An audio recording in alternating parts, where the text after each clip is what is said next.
السلام علیکم ورحمۃ اللہ وبرکاتہ۔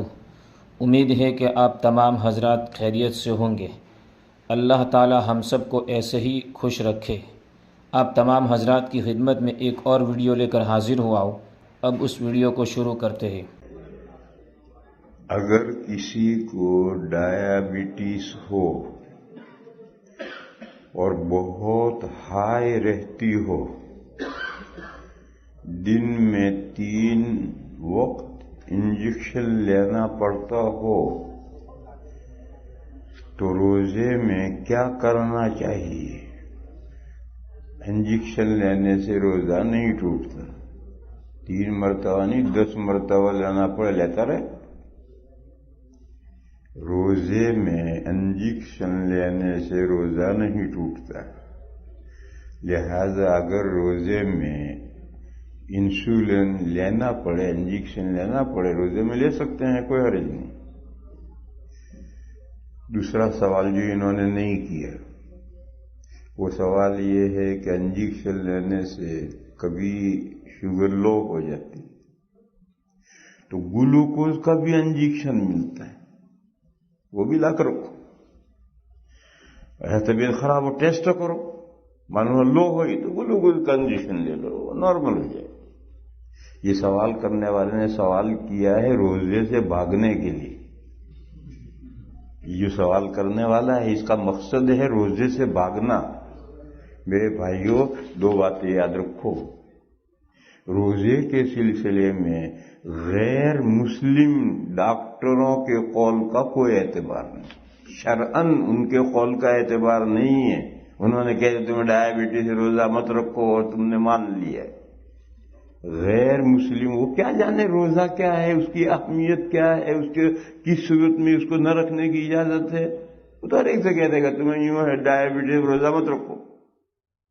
لہٰذا پہلا مسئلہ تو یاد رکھو، غیر مسلم کوئی غیر مسلم مسلمان غیر مسلم ڈاکٹر کا قول اس سلسلے میں معتبر نہیں ہے۔ مسلمان ڈاکٹر ہے تو نام کا مسلمان ہے تو اس کا بھی قول معتبر نہیں۔ دیندار مسلمان ہو، یعنی نماز پڑھتا ہو، روزہ رکھتا ہو، دین کی اہمیت سمجھتا ہو، ایسا مسلمان ڈاکٹر، اس کا قول معتبر ہے۔ تو اس بات کو یاد رکھو۔ یہاں لوگ غلطی کرتے ہیں، تو ہاسپٹل والوں نے کہہ دیا، ڈاکٹر نے کہہ دیا کہ تمہیں ڈائیابٹیز روزہ مت رکھنا، اب وہ جناب کھا پی رہے ہیں، اڑا رہے ہیں۔ میرے بھائیو، ایسا مت کرو، مسائل سمجھو۔ دوسری بات، ڈائیابٹیز کوئی بیماری نہیں،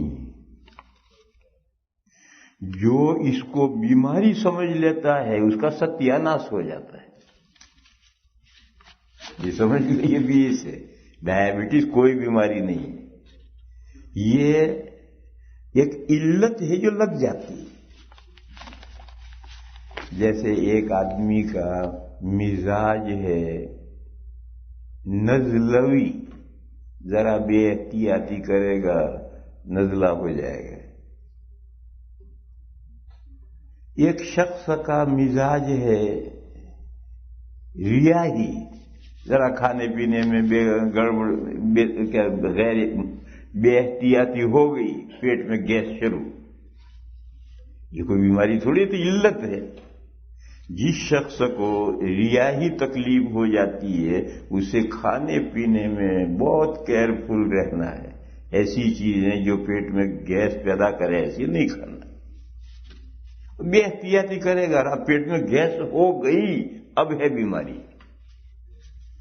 ایسے ایک آدمی کا نزلوی مزاج ہے، آئس کریم مت کھا، ٹھنڈا پانی مت پی، کھلی فضا میں مت سو، چاول کم کھا، کیلا مت کھا۔ اگر ان چیزوں میں احتیاط نہیں کرے گا نزلہ پکڑ لے گا۔ ہاں، جب نزلہ ہو گیا اب بیماری، اب کرے علاج۔ لیکن جس کا مزاج نزلوی ہے، یہ کوئی بیماری نہیں ہے، یہ علت ہے کہ اس کا مزاج نزلوی ہے، اس کو پورا کیئرفل رہنا ہے زندگی گزارنے میں، کہاں سونا ہے، کہاں بیٹھنا ہے، کہاں نہیں بیٹھنا، کیا کھانا ہے، کیا نہیں کھانا۔ میرے بھائیوں اسی طرح سے ڈائبٹیز ایک علت ہے جو انسان کے ساتھ لگ جاتی ہے، اس کو کیئرفل زندگی گزارنی۔ ہاں شوگر ہائی ہو گئی، اب بیماری کر علاج کنٹرول میں لا۔ شوگر لو ہو گئی، یہ بیماری ہے، یہ ہائی ہونے سے بھی زیادہ خطرناک بیماری ہے لو ہو جانا۔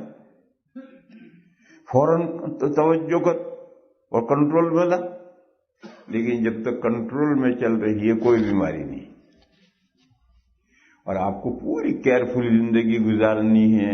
اگر واکنگ سے یا غذاؤں میں خیال کرنے سے کنٹرول میں رہتی ہے، شروع میں اتنا کافی ہو جاتا ہے، روزانہ چلو اتنا، اور کھانا چوتھائی پیٹ کھاؤ، پیٹ بھر کر کھانا مت کھاؤ جی، زیادہ سے زیادہ آدھا پیٹ کھانا کھاؤ چلو، اور کھانے میں وہ چیزیں جو جس میں شوگر ہے وہ مت کھاؤ یا کم کھاؤ۔ جیسے کیلا ہے، چیکو ہے، شوگر تو ہر چیز میں ہے، لیکن جس میں شوگر زیادہ ہے جیسے چیکو ہے یا انجیر ہے، انگور ہے، مت کھاؤ یا کم کھاؤ۔ اور اگر آگے بڑھ گئی ڈائبٹیز تو پھر اب صرف کھانے پینے میں احتیاط کرنے سے اور چلنے سے، واکنگ سے قابو میں کنٹرول میں نہیں رہے گی، اس کے ساتھ دوائیں بھی لینی پڑیں گی۔ شروع میں دیسی جڑی بوٹیوں کی دوائیں کام دے دیتی، تھوڑی بہت جڑی بوٹیوں کی دیسی دوائیں لے لو،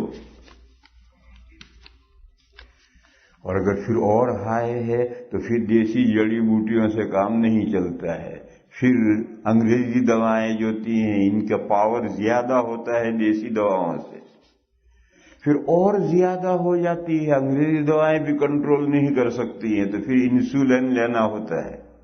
اور میرا اپنا تجربہ یہ ہے کہ دواؤں سے زیادہ مفید انسولین ہے، وہ سب سے زیادہ صحت کے لیے مفید ہے اور کنٹرول میں ڈائبٹیز کو لے آتا ہے۔ لوگ گھبراتے ہیں انسولین سے کہ کیا مصیبت ہے، حالانکہ وہ سب سے زیادہ جسم کے لیے مفید ہے۔ بہرحال کچھ بھی ترکیب کرو اسے کنٹرول میں رکھو، اور سب سے پہلی چیز چلنا، واکنگ، دوسری چیز کھانے پر کنٹرول، بھینس کی طرح مت کھاؤ، انسان کی طرح کھاؤ۔ بھینس کتنا کھاتی ہے؟ جب تک پیٹ میں جگہ رہے کھاتی رہتی۔ انسان کتنا کھاتا ہے؟ پیٹ کے 3 حصے کر کے کھاتا ہے، ایک تو خالی ایمٹی، ایک پانی کے لیے حصہ اور ایک کھانے کے لیے، 1/3 پیٹ کھاتا ہے۔ انسان کا یہ حال ہے، تو بھینس کی طرح نہ کھائے، اب انسان کی طرح کھائے۔ جب یہ علت لگ گئی، جب تک یہ علت نہیں لگی تھی کچھ ہی کھاؤ، کتنا ہی کھاؤ، لیکن جب یہ علت لگ گئی تو اب انسان کی طرح سے کھاؤ، اور جو چیزیں زیادہ شوگر کی ہیں وہ مت کھاؤ۔ کچھ لوگ کہتے ہیں اس میں تو فروٹ شوگر ہے، ارے فروٹ شوگر بھی شوگر تو ہے، یہ کھانے کے بہانے، کچھ نہ کچھ کھانے کے بہانے چاہیے کہ تو فروٹ شوگر نیچرل شوگر ہے، ارے بھائی نیچرل شوگر بھی تو وہی کام کرتی۔ اس لیے میرے بھائیوں یہ شوگر کچھ نہیں ہے، مجھے 20 سال سے شوگر ہے، ساری دنیا میں اکیلا گھوم رہا ہوں، سارے کام کر رہا ہوں، کچھ بھی نہیں ہوتا ہے، یہ سب روزے سے بھاگنے کے بہانے ہیں۔ یہ ڈائبٹیز مجھے ڈائبٹیز ہے، مجھے ڈائبٹیز ہے، کیا مصیبت ہے ڈائبٹیز؟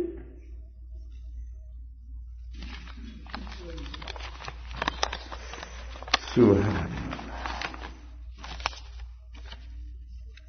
ہمارا اپنا تجربہ یہ ہے کہ جب ڈائبٹیز نہیں تھی اس وقت جتنی ہیلتھ تھی اس سے زیادہ عمدہ صحت اور تندرستی اب ہے۔ کیوں؟ پھونک پھونک کر قدم رکھنا ہے، بہت احتیاط سے کھانا ہے، بہترین صحت چل رہی، پہلے ایسی صحت نہیں تھی جتنی اب ہے، الحمدللہ۔ اور سنو اس کے باوجود ڈائبٹیز والے کو، ہر ڈائبٹیز والے کو لازماً روزہ رکھنا ہے،